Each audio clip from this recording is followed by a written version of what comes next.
देखिए, इसमें कल सेक्टर 56 पुलिस स्टेशन को एक इन्फॉर्मेशन एक प्राइवेट हॉस्पिटल से मिली थी कि एक लड़की है जिसको कि कुछ गोलियां लगी हुई हैं, तो हॉस्पिटल में है। इसके ऊपर हमारी पुलिस की टीम हॉस्पिटल पहुंची थी, तो पाया गया था कि वो युवती थी जो डेड अवस्था में थी। उसके घर पहुंच करके पुलिस के द्वारा पता गया तो पाया गया कि उसका नाम राधिका था, जो कि 25 वर्षीय युवती थी और ये कोई टेनिस अकेडमी चलाती थी। तो पुलिस के द्वारा इसमें कंप्लेंट मिलने के ऊपर एफ रजिस्टर कर ली गई थी। इस घटना को अंजाम देने वाले इसके पिता जो दीपक थे, उनको पुलिस के द्वारा अरेस्ट कर लिया गया था। जो घटना में प्रयोग किया गया वेपन था, एक वो लाइसेंसी वेपन था, उसको पुलिस के द्वारा स्पॉट से सीज कर लिया गया था। इसमें पुलिस के द्वारा एक्यूज से इंटरोगेशन की गई है, पूछताछ की गई है, तो उनके द्वारा इसमें बताया गया है कि वो उसके टेनिस अकेडमी चलाने से नाराज़ थे, जिसको कि बंद करने को लेकर वो काफ़ी बार बोल चुके थे। एक्यूज़ का कहना था कि वो आर्थिक रूप से बिल्कुल समृद्ध है, तो उसकी लड़की को कोई भी ट्रेनिंग अकेडमी चलाने की ज़रूरत नहीं है। परंतु बार बार मना करने के बाद भी वो ट्रेनिंग अकेडमी चलाती रही और उसने बंद करने से मना कर दिया। इसी बात के ऊपर कुछ पारिवारिक विवाद हुआ और ये गुस्से में आकर के उन्होंने अपने लाइसेंसी वेपन से 3 गोलियां मार करके अपनी बेटी की हत्या कर दी। एक्यूज़ को अरेस्ट कर लिया गया है, उसको आज कोर्ट में पेश किया जा रहा है। सर, सीक्वेंस ऑफ क्राइम क्या था? कल सुबह ये लोग घर पे थे, उस वक्त क्या हुआ, घर पे कौन कौन मौजूद था? देखिए, अभी जो पुलिस के द्वारा केस की इन्वेस्टिगेशन की जा रही है, जैसे ही पुलिस को इन्फॉर्मेशन मिली, पुलिस हॉस्पिटल गई, उसके बाद घर की विजिट की गई है।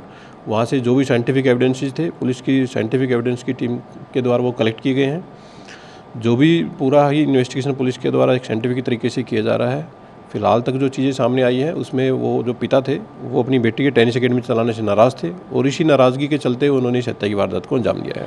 तो क्या गोली चलाने के बाद मौके से फरार हो गए थे? अरेस्ट कहाँ से किया? जी, पुलिस की टीम जब घर पहुंची थी तो उनको वहीं पाया गया था, वहीं से उनको पुलिस के द्वारा डिटेन करके और लीगल प्रोसीडिंग के बाद में अरेस्ट किया गया है। और लड़की को हॉस्पिटल कौन लेके गया था? अभी पुलिस के द्वारा एक डीप इन्वेस्टिगेशन इस केस में की जा रही है। जैसे जैसे फैक्ट इन्वेस्टिगेशन सामने आएंगे, उसके according further course of action वो जारी रहेगा। ये जो लड़की है सर, इसकी प्रोफाइल क्या है, कहाँ तक खेली? देखिए, मैंने आपको बताया कि जो लड़की थी वो एक पूर्व टेनिस प्लेयर थी और फिलहाल में एक टेनिस अकेडमी वो चलाती थी, जिस अकेडमी के कारण ये पूरा विवाद उत्पन्न हुआ था। टेनिस अकेडमी थी? वो गुरुग्राम में ये टेनिस अकेडमी चलाती थी। और ये इनके पिता, इनकी क्या प्रोफाइल है?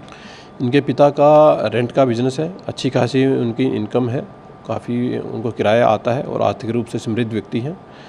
और इसी बात को लेकर के वो नाराज़ थे कि परिवार आर्थिक रूप से बिल्कुल समृद्ध है, तो आपको टेनिस अकेडमी चलाने की कोई आवश्यकता है नहीं है।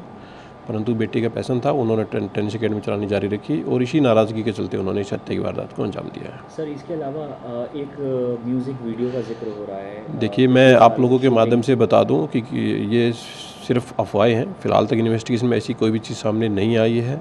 पुलिस के द्वारा एक डीप इन्वेस्टिगेशन केस में की जा रही है। एक्यूज से एक डीप इंटरोगेशन पुलिस के द्वारा की गई है। उन्होंने पूरी घटना को अंजाम देना स्वीकार किया है और हत्या के पीछे जो वजह जो उन्होंने बताई है, वो उन्होंने यही वजह बताई है कि वो अकेडमी को चलाने को लेकर के नाराज़ थे और इसी नाराज़गी के चलते उन्होंने इस हत्या की वारदात को अंजाम दिया है। सर, एफआईआर में हम लोग आपकी तरफ से जो एफआईआर की गई है, उसमें जो एक्यूज है उसका कन्फेशन भी लिखा है। अक्सर हम देखते हैं कि एफआईआर में इस तरह से एक्यूज का कन्फेशन। देखिए, पुलिस के द्वारा केस की इन्वेस्टिगेशन की जा रही है। इन्वेस्टिगेशन फ़िलहाल बिल्कुल ही एक प्राइमरी स्टेज पर है। फ़िलहाल तक जो फैक्ट्स हैं बिल्कुल केस में क्लियर हैं।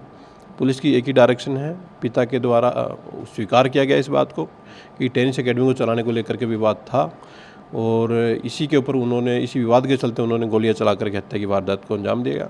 पुलिस के द्वारा इस घटना में आरोपी को गिरफ्तार कर लिया गया है। वेपन जो यूज़ किया गया था उसको रिकवर कर लिया गया है। वेपन जो लाइसेंसी वेपन था, जो कि काफ़ी पुराना ये लाइसेंस उनको इशू हो रखा था, 2004 से उनके पास ये लाइसेंसी वेपन था। तो बाकी जो पेंडिंग जो इन्वेस्टिगेशन है पुलिस के द्वारा वो इस केस में की जा रही है।